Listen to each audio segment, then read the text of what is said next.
Chapter 1 assume you know.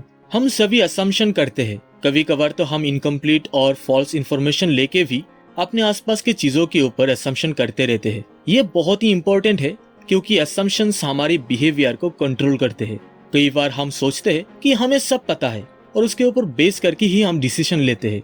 क्या वाकई हमें सब पता है या हम बस एस्यूम करते हैं कि हमें सब पता है? आज से बहुत साल पहले ज्यादातर लोगों को लगता था कि ये दुनिया फ्लैट है। ये एक छोटा सा असम्पशन से हमारे बिहेवियर पे बहुत इम्पैक्ट पड़ा। उस समय लोग ज्यादा एक्सप्लोर करने नहीं जाते थे। लोग डरते थे। उन्हें लगता था कि अगर ये लोग ज्यादा दूर चले गए तो ये लोग नीचे गिर सकते हैं। लेकिन जब छोटा सा डिटेल रिवील हुआ कि ये दुनिया फ्लैट नहीं बल्कि राउंड है, तो फिर से लोगों का बिहेवियर चेंज हो गया। इस डिस्कवरी के साथ ट्रेड राउट्स एस्टेब्लिश हुआ। एक सोसाइटी से दूसरी सोसाइटी पे नए आइडियाज शेयर होने लगा। बहुत सारे इनोवेशंस और एडवांसमेंट हुआ।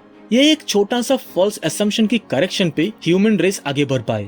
आप जरा सोचो, ऑर्गेनाइजेशन कैसे बनते होंगे और कैसे डिसीजन लिया जाता होगा। क्या हमें वाकई में पता है क्यों कुछ ऑर्गेनाइजेशन सक्सेस हासिल करते हैं और क्यों कुछ फेल होते हैं? और क्या हम बस एस्यूम करते हैं?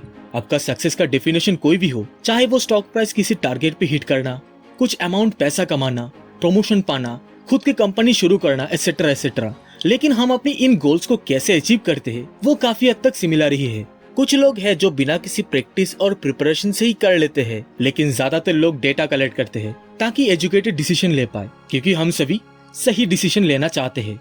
चाहे हम कितना भी डेटा क्यों ना कलेक्ट कर ले, हमारे हर एक डिसीजन हमेशा सही नहीं होता है। कभी कभी हमारे खराब डिसीजन का इम्पैक्ट छोटा होता है और कभी कभी उसका इम्पैक्ट बहुत बड़ा होता है। रिजल्ट चाहे कोई भी हो, हम सब एक परसेप्शन के ऊपर बेस करके ही डिसीजन लेते हैं और हमारा ये परसेप्शन गलत भी हो सकता है और सही भी हो सकता है।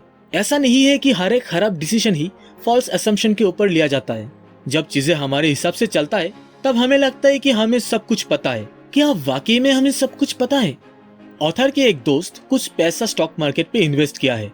जब भी मार्केट में उसका स्टॉक अच्छा करता है तब ये सब उसके ब्रेन और उसके सही स्टॉक पिक करने की एबिलिटी की वजह से होता है। लेकिन जब भी वो पैसा गवाता है तब वो हमेशा मार्केट को ही ब्लेम करता है। ऐसा क्या है जिससे हमारे हर एक डिसीजन ही सही हो? लॉजिक कहते हैं इन्फॉर्मेशन एंड डेटा आर की, और इसी वजह से हम बुक्स पढ़ते हैं, कॉन्फ्रेंस अटेंड करते हैं, पॉडकास्ट सुनते हैं, हम अपने दोस्त और कोलीग से एडवाइस मांगते हैं। लेकिन प्रॉब्लम तब आता है जब बहुत सारा डेटा और अच्छे एडवाइस लेकर भी चीजें हमारे हिसाब से ना चले। इसका कारण है हमने कुछ इंपॉर्टेंट चीजें मिस किया होगा। हो सकता है कि वो चीज बहुत छोटा है लेकिन काफी इंपॉर्टेंट है। इस केस में हमें अपने सोर्सेस को फिर से देखना चाहिए, नए सोर्स खोजना चाहिए और अपने प्रोसेस को फिर से शुरू करना चाहिए। लेकिन अगर आपका सारा प्रोसेस ही एक फॉल्स असम्पशन से शुरू हुआ है तो आप चाहे कितना ही डेटा क्यों ना कलेक्ट कर ले, चीजें आपके हिसाब से नहीं चलेंगे। एक बार कुछ अमेरिकन कार एग्जीक्यूटिव जापान आए तो उन लोगों ने देखा जापान में भी अमेरिका की तरह ही कार डोर में हिंजेस यूज करते हैं, लेकिन यहाँ पे कुछ मिसिंग है। यूनाइटेड स्टेट में कुछ लोगों को सिर्फ इसीलिए रखा गया ताकि वो लोग रबर मैलेट लेके डोर में हिंजेस को परफेक्टली फिट कर पाए, पर जापान में तो ये जब है ही नहीं। ये देखकर अमेरिकन एग्जीक्यूटिव ने पूछा, कैसे आप लोग डोर को परफेक्टली फिट कराते हैं? तो जापानीज गाइड ने हंस के कहा, हम डिजाइन ही ऐसे करते हैं ताकि ये परफेक्टली फिट हो पाए। जापानीज ऑटोमेकर शुरुआत से ही आउटकम सोच लेते हैं। अगर ये लोग अपना डिजायर्ड आउटकम अचीव नहीं कर पाए तो ये लोग समझ जाते हैं कि उनके प्रोसेस शुरू करने समय जो डिसीजन लिया गया था उस डिसीजन में ही कुछ कमी है।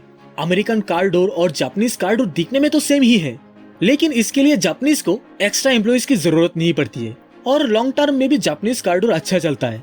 कोई भी काम करने से पहले हम जो भी इंस्ट्रक्शन देते हैं, हम जो भी एक्शन लेते हैं, जो रिजल्ट हम डिजायर करते हैं, सब कुछ शुरू होता है एक डिसीजन से। बस फर्क ये होता है कि कुछ लोग डोर को मैनिपुलेट करते हैं अपना डिजायर्ड आउटकम पाने के लिए और कुछ लोग शुरू ही करते हैं कुछ अलग तरीके से। हालांकि दोनों का ही एंड रिजल्ट सेम है, लेकिन एक शॉर्ट टर्म में अच्छा चलता है और दूसरा लॉन्ग टर्म में अच्छा चलता है। तो दोस्तों, ये था स्टार्ट विथ वाई बुक का चैप्टर 1 समरी। मैं उम्मीद करता हूँ कि ये वीडियो आप लोगों को अच्छा लगा होगा। अगर अच्छा लगे तो इस वीडियो को लाइक करें, अपने दोस्तों के साथ शेयर करें और अगर आपने अभी तक इस चैनल को सब्सक्राइब नहीं किया है तो सब्सक्राइब जरूर करें। मैं मिलूंगा अगली वीडियो के साथ, तब तक के लिए बाय।